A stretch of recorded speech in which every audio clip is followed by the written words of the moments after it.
Hi, this is Phil Borders. I'm a psychiatrist at Hendricks Therapy, and this is the third of our four-part series on loser dudes. This portion, we're going to be discussing what to do when you find yourself involved in a loser dude relationship.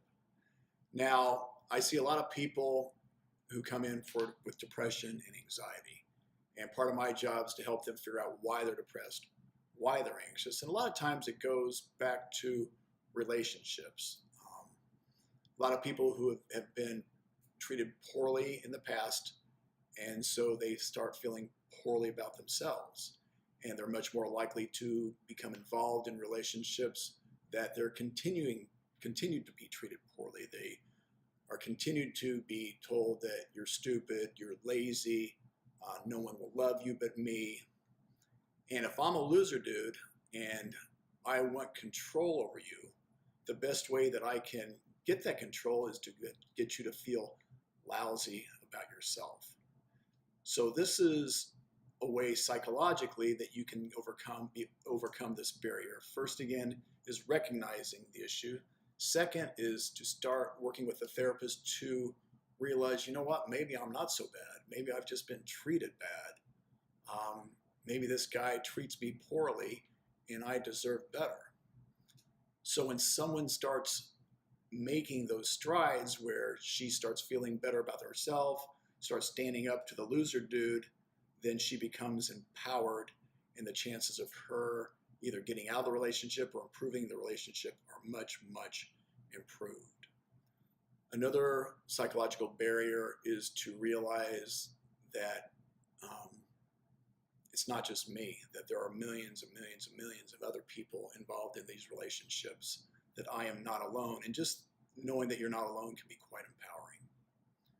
Also, we can overcome these psychological barriers by not keeping it a secret. Secrets have power.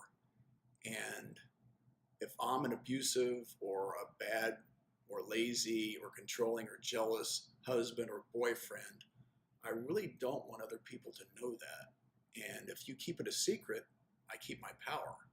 If you start spreading the word that I'm not the greatest guy in the world, then I start losing my power. I start feeling some pressure from society for me to change. Now, you'd hope people would change just on their own accord, but sometimes people need a little bit of a nudge. Darkness hates the light, and the more light you can shine on this issue, the more chance it has to change. Now, there can be a lot of practical barriers to leaving a loser dude. If you're just dating, it's a little bit easier. It's a lot easier, rather. If you got kids, you got mortgage, you got bills, you got in-laws, you've got mutual friends, it's a lot harder, understandably so. And that's why we've got really good marriage therapists to help couples like this improve. Not many people, are born thinking, hey, I want to be a loser dude. Usually loser dudes become loser dudes for a variety of reasons. Lastly, there's, people who are involved in abusive relationships. And this is where all the above is much more dicey. Standing up to an abusive spouse, abusive boyfriend can be quite dangerous.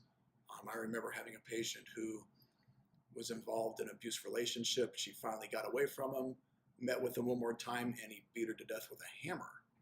So if you're involved in a physically abusive relationship, this is where you reach out to others for help, and especially places like women's shelters. We have a nice women's shelter in Hendricks County called Sheltering Wings, and I've had several patients go there, and they've got a tremendous amount of help.